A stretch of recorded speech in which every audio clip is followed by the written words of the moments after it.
All names in the story will be changed, and all locations will be left out. This experience has left me very paranoid in a lot of ways. It was the late hours of the night. I could feel the thud of my heartbeat inside my chest as our armored vehicle veered off the gravel road, plowing through the dense underbrush. It had been weeks since Bravo Unit had gone silent, vanishing like a wisp of smoke on a windy day. The distress call had crackled through our combs earlier on, unexpected sign of life from our long-missing comrade. But what haunted me more than their sudden re-emergence was the content of the message, a cryptic string of numbers repeating endlessly.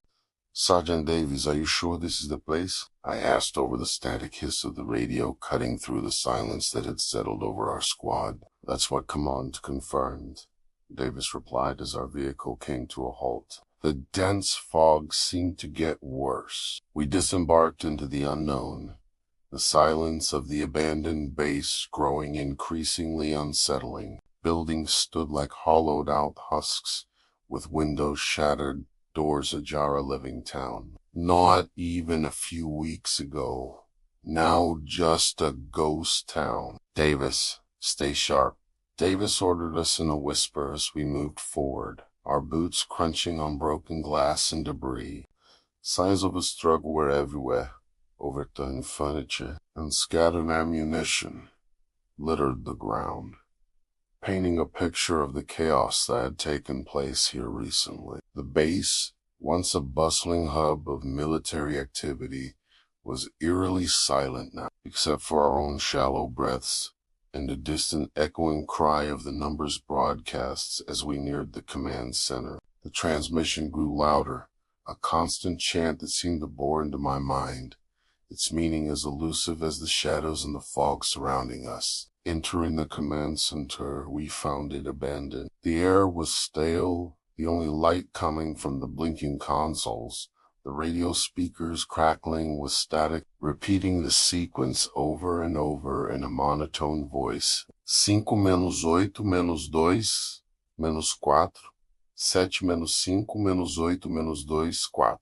Corporal Lee whispered. "What does it mean?" I saw her eyes were wide as she scanned the room. "Commander Haskins might have known," Davis said. Commander Haskins was the name of the unit's leader, who had vanished along with his team. We continued our search through the desolate base, hoping to find a clue, a survivor, anything but.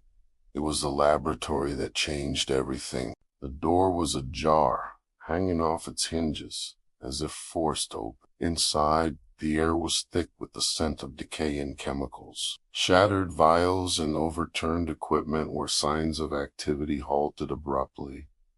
And then we saw them, Bodhi, members of Bravo Unitor. What was left of them were sprawled across the floor, their faces contorted in expressions of terror. It was a massacre, but the cause was unclear. No bullet wounds, no signs of struggle on their remains. And then Lee gestured toward a corner of the room. There, amidst the pile of research notes and hastily abandoned experiments, lay the body of Commander Haskins. Clutched in a stiff, lifeless hand was a notepad. The numbers 58,247 scrolled across it in shaky handwriting, followed by a single chilling sentence.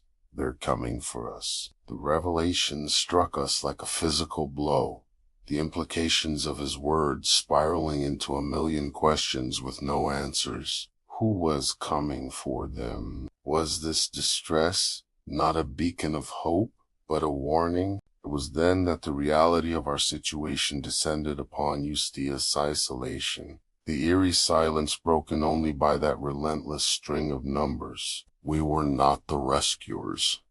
We were the next victims. Panic set in as the base seemed to close in on us. The fog outside felt like it was thickening. Our only choice was to flee. We ran, stumbling through the fog, guided by the distant light of our vehicle. The numbers continued to echo in my mind, a chant that seemed to follow us. whispering through the fog. Just as the vehicle came into view, a shadow emerged from the midst. A chill, colder than death itself, crawled up my spine as the strange man, cloaked in shadow, moved toward us.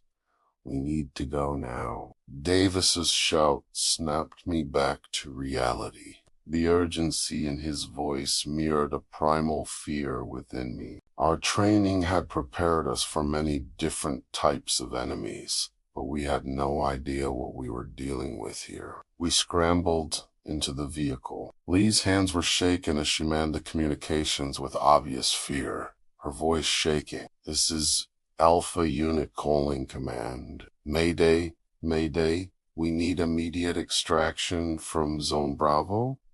You copy over?" The radio crackled and the numbers interrupted her plea for help. 58247.